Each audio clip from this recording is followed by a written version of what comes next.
Tadinho tinha 5 anos só, falando a meu filho bacharel. E eles publicam essas 2 cartas na revista Forense. E aconselhava eu não advogar.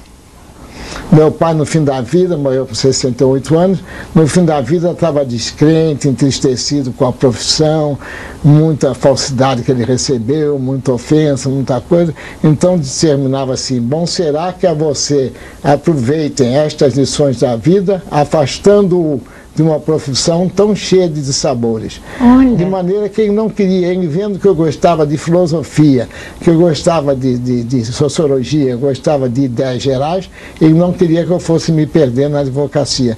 De modo que realmente, por isso eu não fui advogado. Ah, tá vendo? Mas que coisa mais original, realmente. Ele estava desencantado com a profissão, né? Estava. E como foi sua entrada na faculdade? Sua vida a faculdade, de universitário? Eu não fiz pré-jurídico, eu fiz direto do ginásio para vestibular para a faculdade. Em fevereiro de 33, na Rua do Catete, 243, que ainda hoje está lá o prédio caindo aos pedaços, da a Faculdade de Direito da Universidade do Rio de Janeiro. Não federal, é do Rio de Janeiro. Depois passou a ser chamada Universidade do Brasil e hoje é a Universidade Federal do Rio de Janeiro. Eu fiz vestibular. E como todo rapaz de 17, 18 anos não sabe que toda a gente está de olho nele por ele ser filho de Evaristo de Moraes. E na banca eram todos conhecidos ou amigos do meu pai, de modo que eu não podia fazer feio, eu era um cidadão marcado. De tal maneira que às vezes eu me revoltava. Você é filho de Evaristo de Moraes? Eu dizia não, ele é meu pai. Às vezes eu invertia a história, porque eu já estava farto de ouvir que era filho de Evaristo de Moraes. Que responsabilidade. Aí eu no ginásio, quando eu era menino, de 11, 11 anos, eu dizia: vou ser maior que meu pai. De maneira que você vê o que é o complexo de Édipo e aquela mágoa que eu guardava da separação dele com a mamãe. E realmente isso foi bom, que eu estudei, sempre fui o primeiro aluno da turma. No meu vestibular, por exemplo, de filosofia, em 39, eram 12 candidatos, só entraram 2. Eu tirei em primeiro lugar. Quando nós nos formamos, eu tirei em primeiro lugar. Eram 70 alunos em toda a faculdade de filosofia. Você vê hoje uma faculdade de filosofia que tem centenas, talvez milhares de alunos. Naquele tempo só tinha 70 alunos de física, história natural, inglês, francês, neolatinas, filosofia, sociologia, só tinha 70. Eu era o primeiro. E tenho certidão disso tudo. Que, aliás, fui mandar lá para o banco de memória. Para o centro de memória. Centro de memória. Vou mandar para lá tudo isso. De maneira que eu não perdi nunca o amor pelas ideias gerais, pela literatura, pela filosofia. E o direito, quem for advogado realmente militante, só tem tempo de ler autos, de ler processos, de consultar livros às pressas, de consultar códigos. Fica um escravo da profissão. É uma profissão prática. Às vezes a teoria perturba.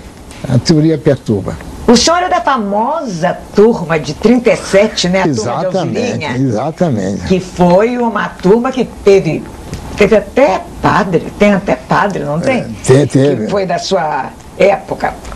E pode se considerar um vitorioso por tudo que tem realizado e um exemplo para as novas gerações. Aliás, ao recebê-lo na academia, o acadêmico Josué Montello afirma: toda a sua vida é uma escalada de triunfos.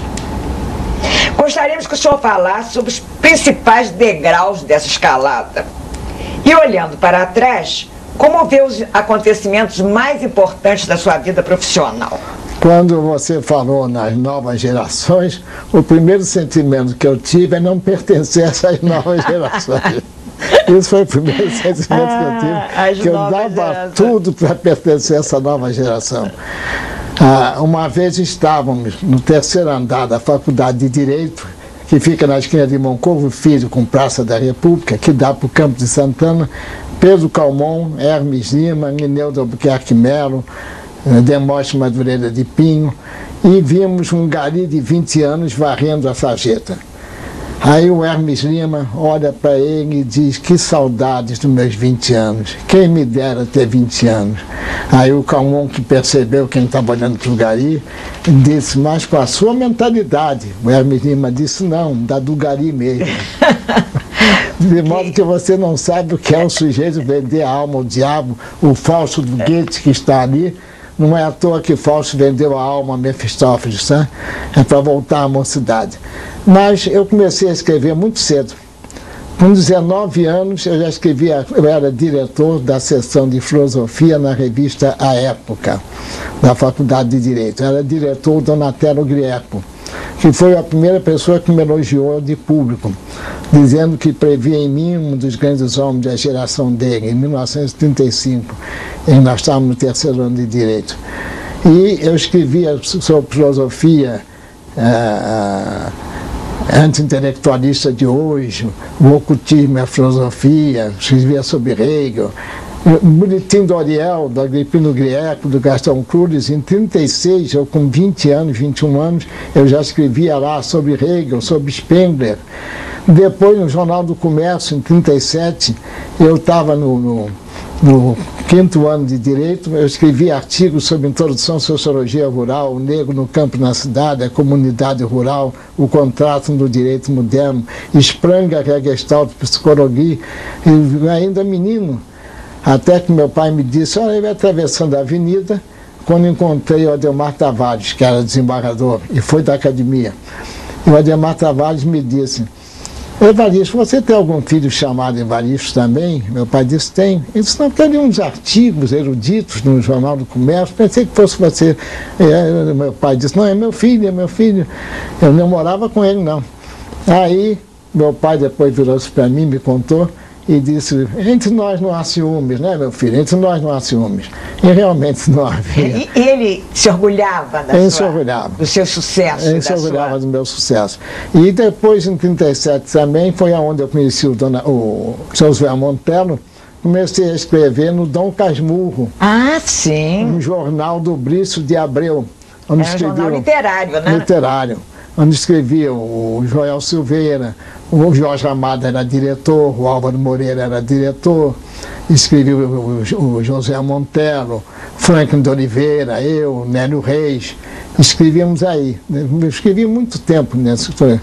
E o senhor escrevia basicamente sobre o quê? Crítica literária? Ah, mais sobre literatura e filosofia. Literatura e filosofia.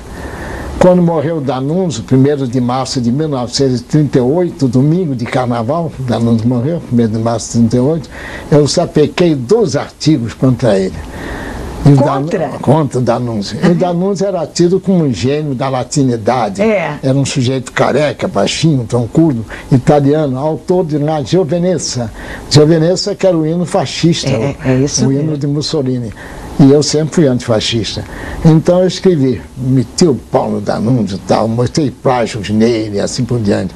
E um professor da Faculdade de Medicina, cujo nome não me lembro agora, disse para meu pai: bem, se o senhor